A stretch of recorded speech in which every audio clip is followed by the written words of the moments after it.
Deep within Westminster Abbey's royal vault, a lead coffin has rested undisturbed for centuries, guarding secrets that would horrify even the most seasoned historians. When investigators finally broke through the tomb of Elizabeth I, England's legendary Virgin Queen, they uncovered something far more disturbing than anyone dared imagine. The mighty monarch, who had defied kings, crushed the Spanish Armada, and ruled with an iron fist, had been transformed into something unrecognizable, a grotesque testament to the savage realities of royal death in Tudor England. If you're fascinated by the dark truths that history books refuse to tell, hit that like button and subscribe right now.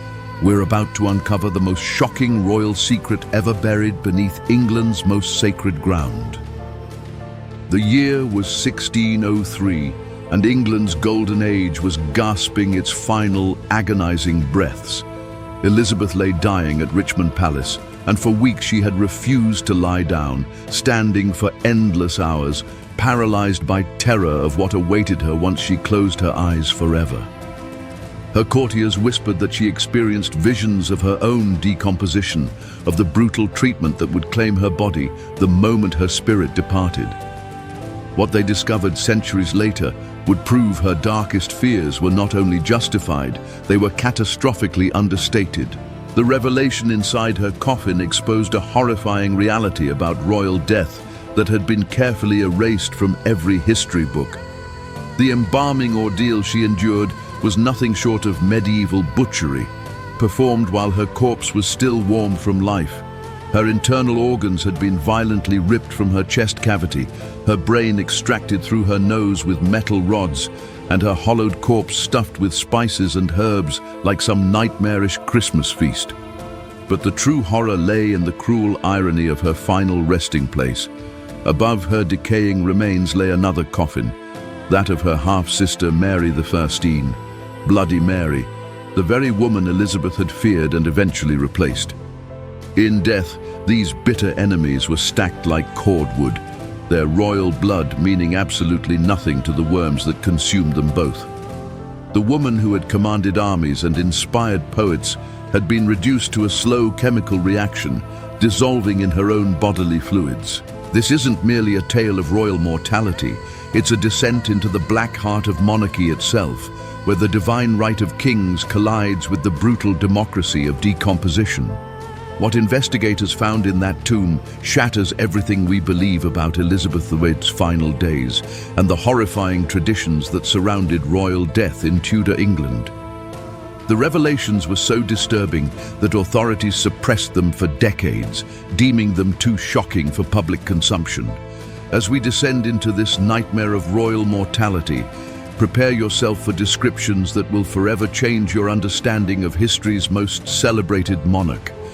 The golden mask of majesty conceals a face of putrefaction, and no scepter of power can ward off the inevitability of decay.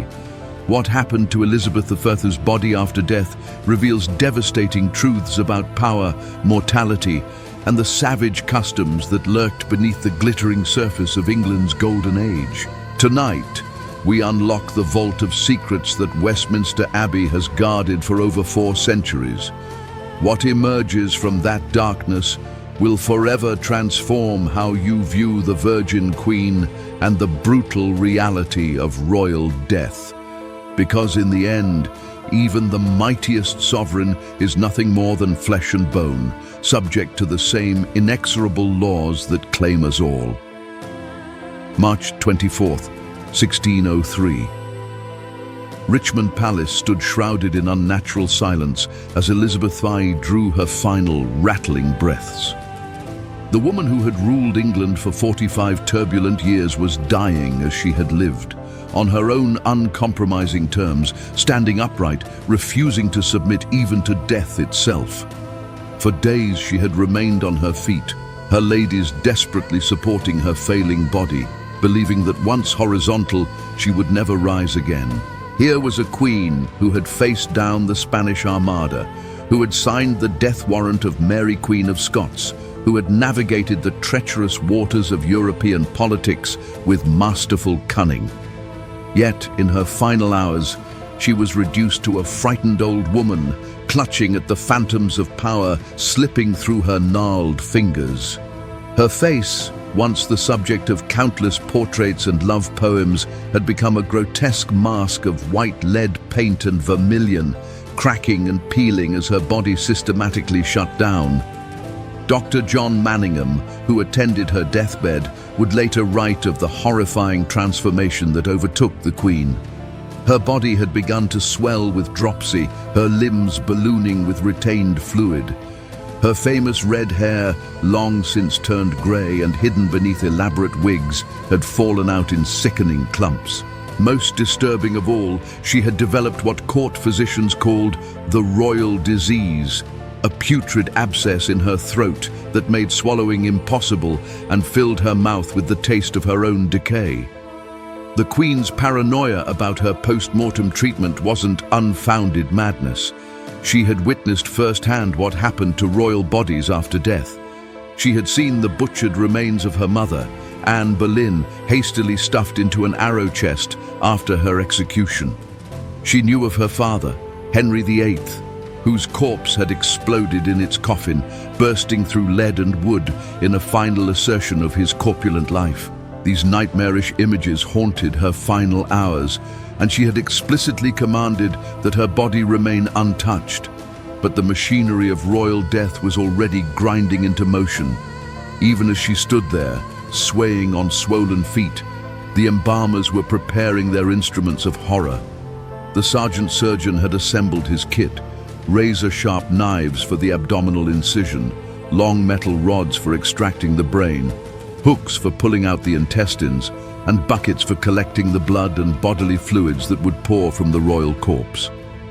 The court maintained its facade of normalcy even as their sovereign decomposed before their very eyes. Courtiers continued to present petitions to a queen who could no longer speak. Musicians played in the presence chamber while their monarch stood like a statue, her eyes glazed with pain and primal fear. When she finally collapsed on March 23rd, it was almost a relief. James VI of Scotland was already riding south to claim his inheritance, and the courtiers who had professed undying loyalty were calculating their positions in the new regime.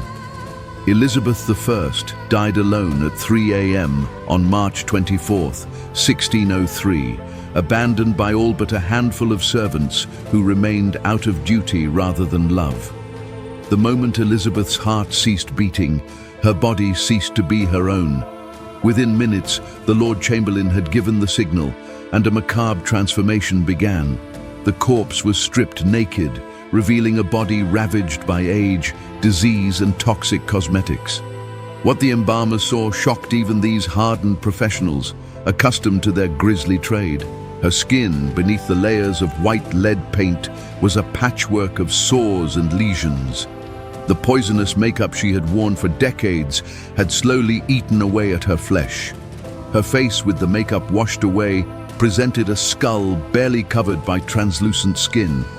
Her famous aquiline nose was now a beak-like protrusion. Her lips had pulled back to reveal blackened teeth, worn down to stumps. The embalming process that followed was pure butchery.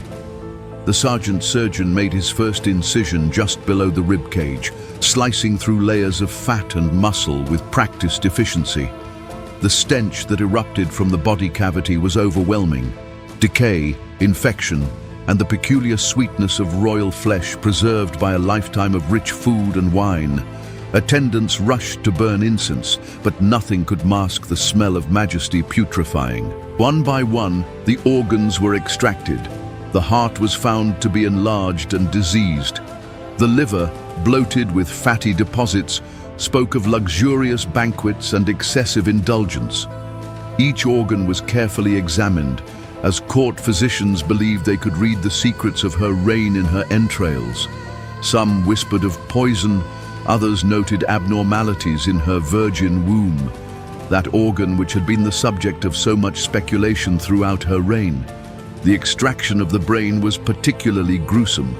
Using a long metal rod inserted through the nasal cavity, the embalmer broke through the cribriform plate and began liquefying the royal brain.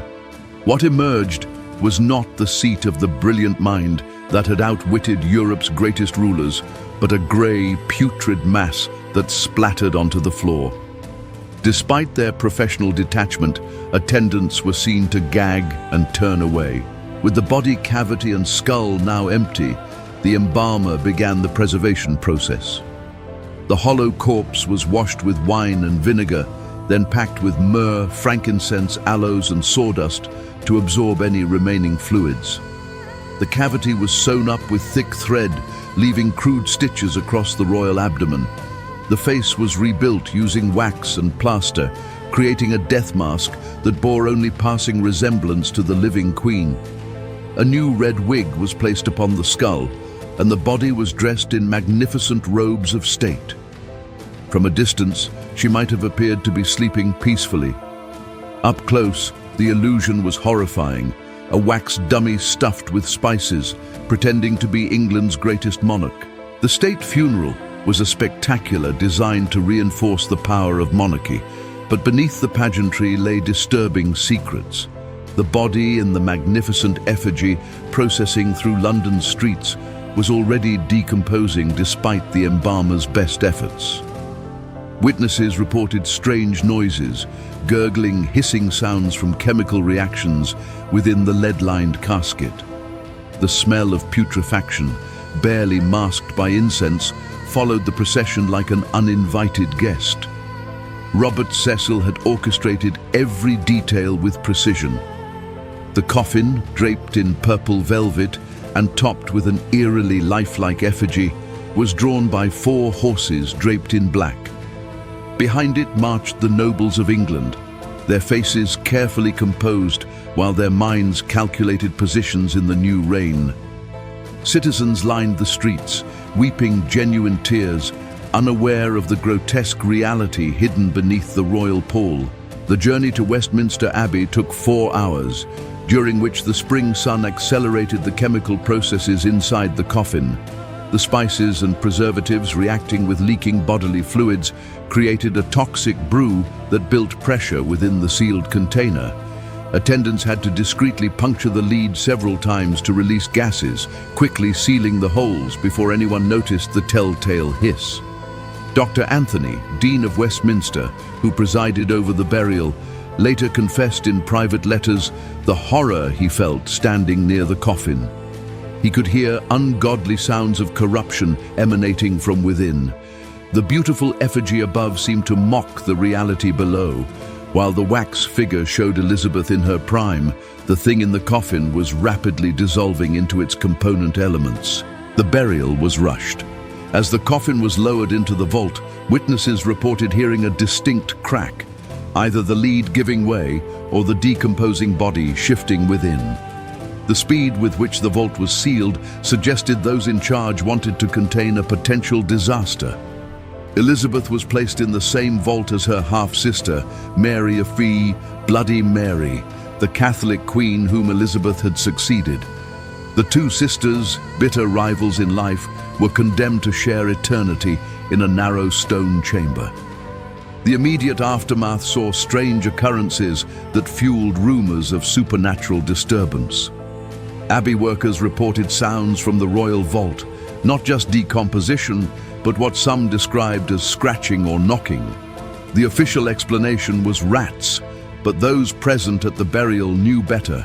Gases building in the poorly embalmed corpse caused the lead coffin to buckle and groan, creating sounds almost human in their desperation. For 265 years, the vault remained sealed, its contents left to imagination and nightmares.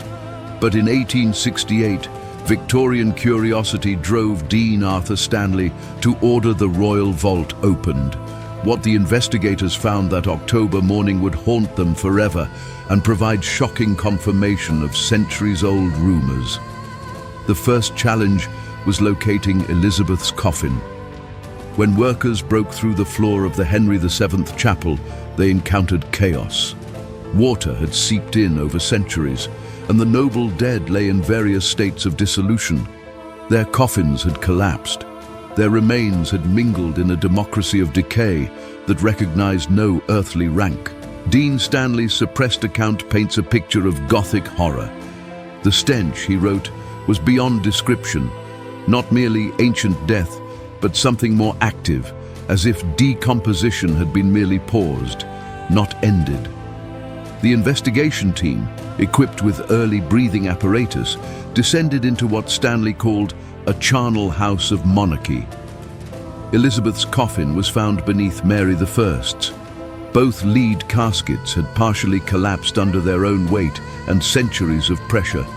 The lead had oxidized and split, revealing glimpses of horrors within. Through one split, investigators saw purple velvet lining, now black with age and moisture, clinging to shapes that might once have been human. When the team lifted Mary's coffin to access Elizabeth's, they made a shocking discovery. The two coffins had begun to merge over the centuries. The weight pressing down had fused the lead at contact points. The enemy queens had become literally inseparable in death. Workers used metal saws to separate them, releasing new horrors as movement disturbed both coffins' contents. The interior of Elizabeth's coffin exceeded their worst expectations. The embalming had created a unique environment where spices and herbs had combined with bodily fluids into a black tar-like substance that preserved some tissues while completely dissolving others. What remained was a horrifying mixture of mummified flesh, dissolved organs, and crystallized embalming materials. Most shocking was the skull's state. The reconstructed face had collapsed inward. Wax and plaster had melted and mingled with decomposing flesh. The red wig had survived better than the actual remains, creating a grotesque contrast, vibrant false hair crowning a partially dissolved skull.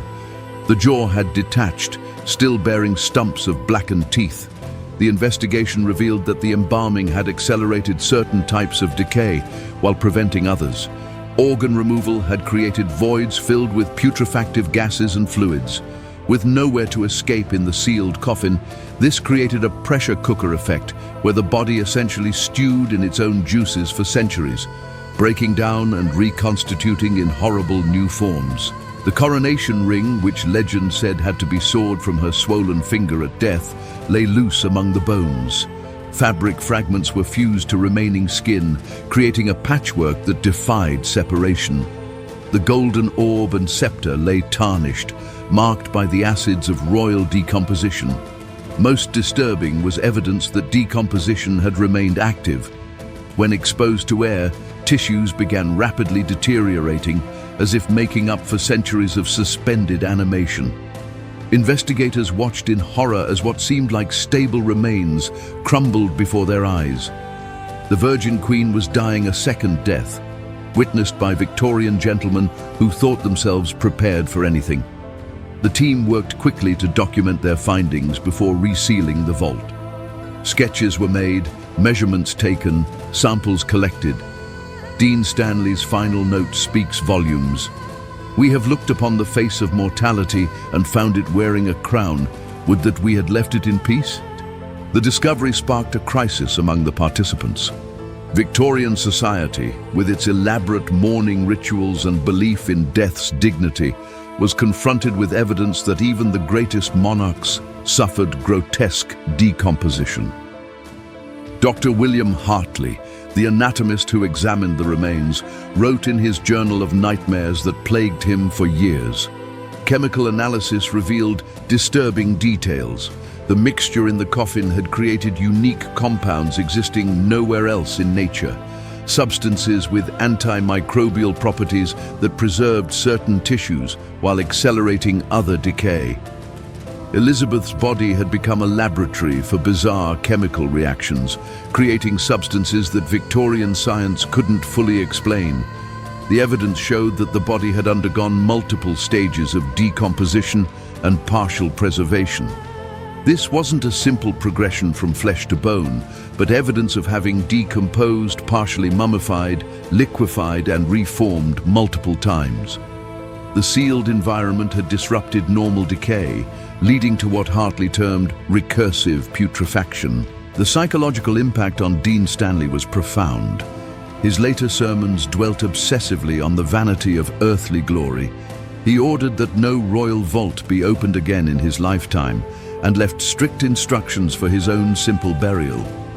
The findings raised uncomfortable questions about other royal burials. If Elizabeth, who had received the era's most elaborate embalming, had decomposed so grotesquely, what of the others?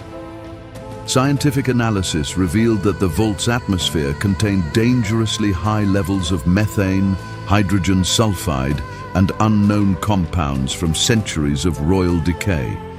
Some investigators reported feeling lightheaded and experiencing hallucinations while in the vault.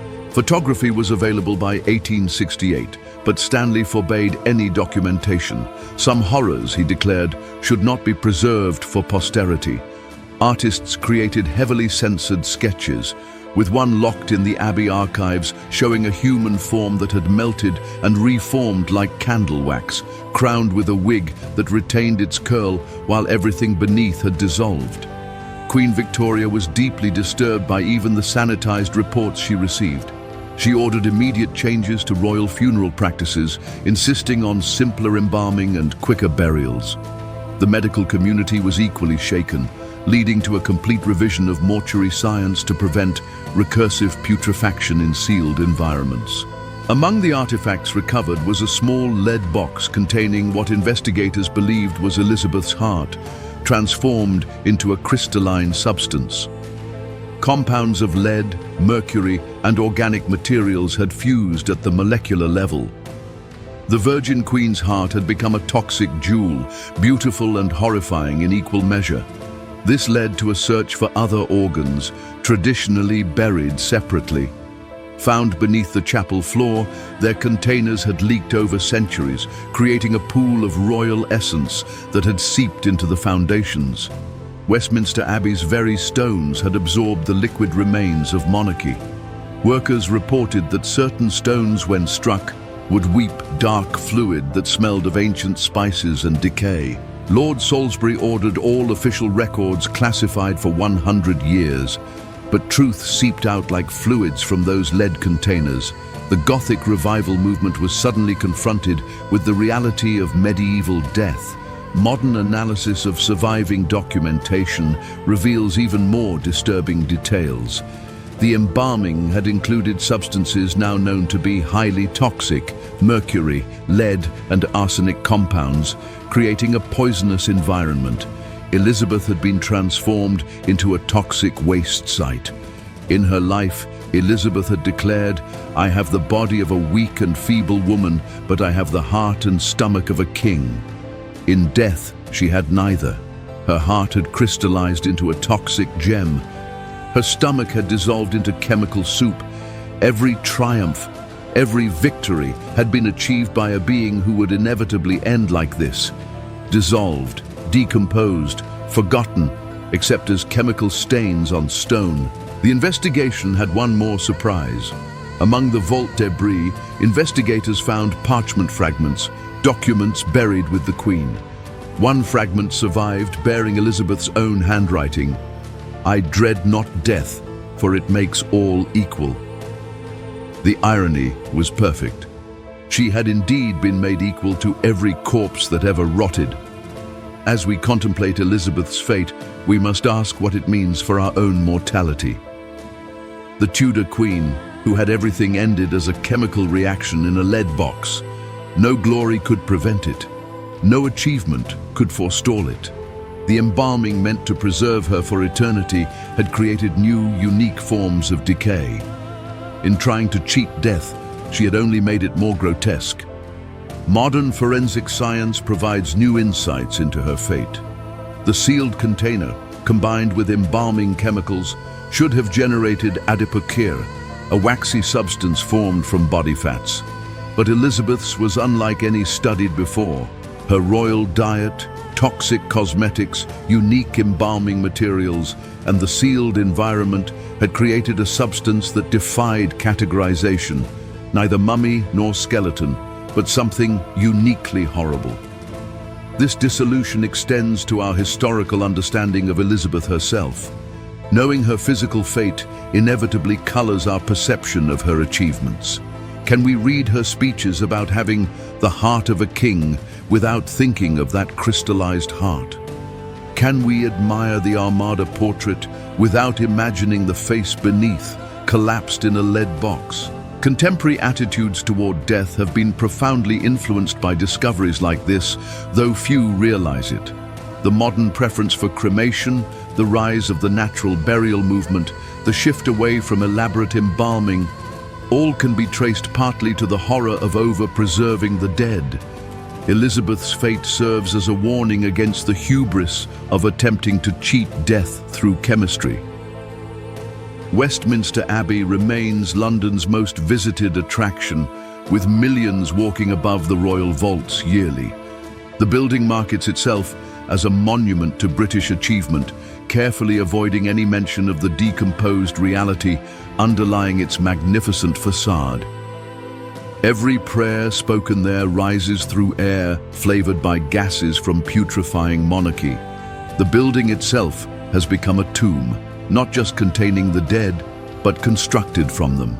The final irony is that Elizabeth, who feared so deeply what would happen after death, was absolutely right. Everything she dreaded came to pass. And worse, the embalmers she had tried to avoid had their way after all. The physical dissolution she had fought by standing upright in her final hours claimed her with particular vengeance. The privacy she had guarded so carefully was violated by Victorian investigators gazing upon her most intimate decay. Yet perhaps there is a strange triumph in this horror. Elizabeth achieved a form of immortality through the very grotesqueness of her fate. Other monarchs are remembered for their achievements. Elizabeth is also remembered for what she became. The horror of her decomposition ensures she will never be forgotten. She became eternal not through preservation, but through putrefaction. As we close the vault on this tale, we're left with haunting images: a crystallized heart, dissolved flesh, a toxic mixture of spice and rot, a lead coffin transformed into a chemical reactor. But most of all, we're left with the knowledge that beneath the stones of our most sacred spaces, behind the facades of our most cherished institutions, lies the same horror, the inevitable, democratic, utterly human process of returning to the elements from which we came. The vault remains sealed today, its contents continuing their slow chemical transformation in darkness. But we who know the truth can never walk those hallowed halls without awareness of what lies beneath. Every step presses upon dissolved monarchy.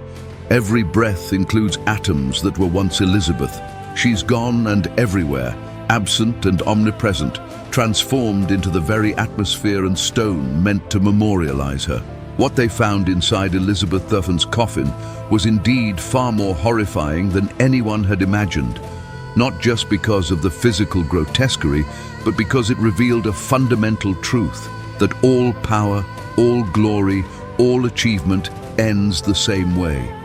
In that lead box lay not just a dead queen, but the death of illusions, the decomposition of dreams, the putrefaction of all human pretense.